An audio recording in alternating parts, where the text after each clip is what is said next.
Управата за јавни приходи стартуваше со мерката за поврат на 15% од ДДВ. На првиот ден од проектот, корисниците на iPhone извисија. На нивните телефони не е достапна мобилната апликација, па ќе треба да ги чуваат сметките максимум 10 дена за да можат да ги скенираат. Од УЈП не прецизираа кога за нив ќе биде достапна апликацијата.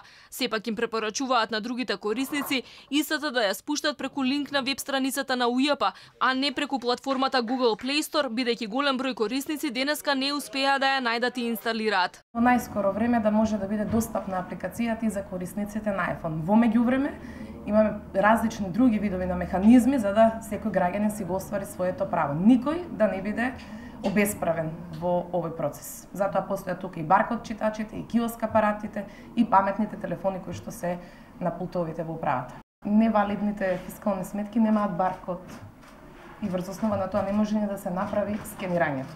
А доколку сакаат да пријават одреден даночен обврзник кој што не издава фискални сметки, односно издава компјутерски сметки, на телефонската линија 198 преку анонимна пријава може да дојде тука да пријави кај секој вработен и се до тоа да се процесуира согласно нашите надлежности.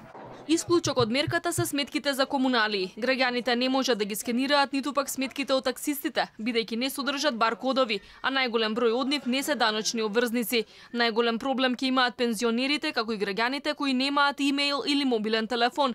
Тие ќе треба да отидат во канцелариите на УЈП за службениците да ги евидентираат, а потоа сметките да ги скенираат на посебни киоск апарати на кои е инсталирана апликацијата. Пензионерите како посебна целна група, нели?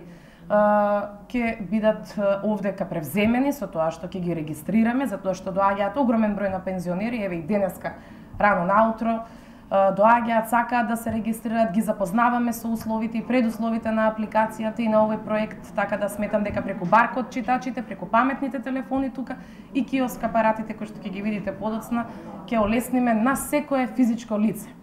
Од буџетот ќе бидат издвоени 50 милиони евра за поврат на ДДВ. Експертите предупредуваат дека од повратот ќе се офајдат само најбогатите 5% од граѓаните и дека во легалната економија треба да се вратат најмалку двојно повеќе пари за проектот да биде успешен. Треба да се внимава една сметка да не надминува 30.000 денари, а вкупно платениот ДДВ на месечно ниво да е помало од 4.000 денари. Еден човек може да врати најмногу 7.200 денари годишно.